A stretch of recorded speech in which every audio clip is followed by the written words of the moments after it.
O sector vitivinícola reuniuse o venres pasado para reflexionar. Foi no marco do 7º Foro do Albariño que un ano máis organizou a adega Terra de Asorei, un lugar de encontro que este ano quixo percorrer o camiño para conseguir adegas do século XXI. Nós queremos que este foro sea unha plataforma para reflexionar desde o Salnés como podemos xenerar riqueza, como podemos xenerar emprego, elaborando produtos da nosa terra como son o albariño, pode ser o marisco, e que están competindo no mundo como produtos de calidade.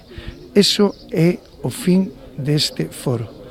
Desde o Salnés, ter orgullo desde a pequena e mediana empresa, ser capaces de elaborar produtos que compiten no mundo ao mesmo nivel que outros, con calidade, e ademais somos eficaces como empresa e ademais somos capaces de crear emprego aquí na nosa comarca, na nosa terra.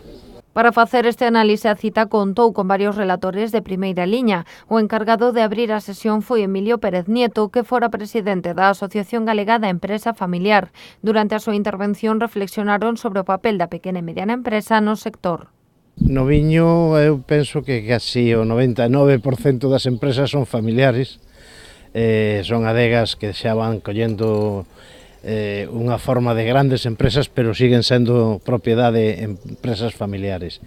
En Galicia o 85% son empresas tamén familiares que representan o casi 90% do emprego en Galicia. Polo tanto, non hai máis que decir, non? Se somos os creadores de riqueza e máis somos os empleadores e os que creamos emprego, eu penso que a empresa familiar é moi importante. Sobre o relevo xeracional, este experto asegura que cada vez as empresas deixan os cambios máis atados. Sempre se decía que a primeira generación facía empresa, a segunda conservaba e a terceira disfrutaba, pero agora xa a cousa vai cambiando, as empresas organízanse, xa hai protocolos para a sucesión, xa se prepara mellor a xente para ser empresario e seguir séndolo, e polo tanto eu penso que as empresas agora familiares son o mismo que as demais. Teñen unha época que nacen, crecen, teñen unha época de esplendor e desgraciadamente a maioría delas desaparecemos nun momento determinado da historia, pero iso é normal.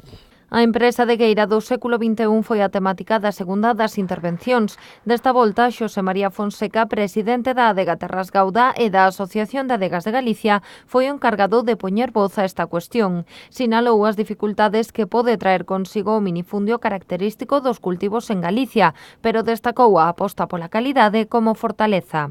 Eu creo que a realidade vai se impoñendo pouco a pouco.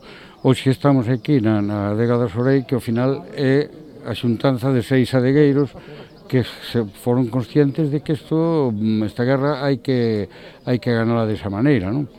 Quero dicir que isto non é decir que non se poidan facer as cousas puntualmente, pero os costos son moito máis altos, a presencia no mercado nun número de botellas que sean máis das que se lle poden vender aos amigos directamente é problemático, porque hai que dedicarlle tempo e dedicación, claro. A contra do minifundio é que hai moita singularidade, que hai moitas cousas que se poden poñer en positivo. Afortunadamente, e ainda creo que hai moito que andar nese camiño, temos unhas castes e temos unhas variedades e temos unha singularidade que hai que sabela aproveitar e sacar dela todo o froito que ten, non cabe dúda. Pero a cita ofrece unha visión máis global e integrou o sector vitivinícola dentro do agroalimentario galego. Para Edelmiro Iglesias, catedrático de Economía Aplicada da Universidade de Santiago de Compostela, os cambios que nas últimas décadas experimentou o sector do viño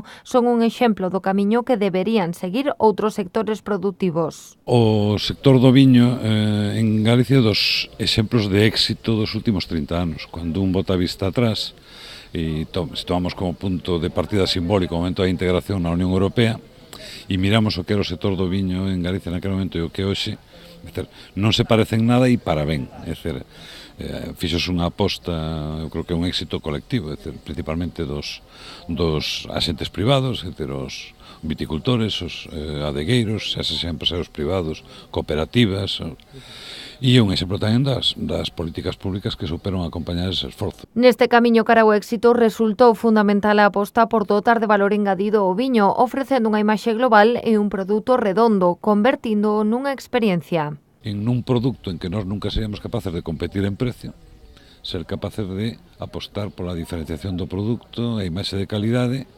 e de tal modo que en vez de ter que competir pois, coa Mancha ou con, neste momento, produtores a nivel mundial, que en costes sempre van a ser menores, ser capaces de competir en calidade. E ademais, complementando progresivamente, yo creo que dos retos que ten as 5 denominacións vitivinícolas de Galicia, de que o produto viño forme parte dun produto máis global, pues, asociado no turismo, é dicir, que ao final o que tú vendas non sexa só un líquido que se toma pola boca, senón un territorio, unha vivencia, etc.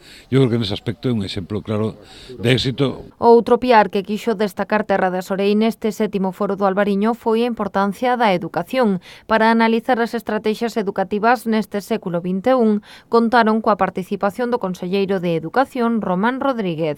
A formación profesional cubre todos os ámbitos, obviamente iso cubre todos os campos, tanto a parte productiva, digamos, do punto de vista da produción de campo, como a parte productiva do que é o produto do propio produto elaborado, non? Iso é fundamental para lograr unha millora en todos os ámbitos dentro do que é o mundo do viño, e sobre todo o importante é que, primeiro, o apreciemos, e segundo, teñamos pois os recursos formativos, o profesorado e as instalacións necesarias, non?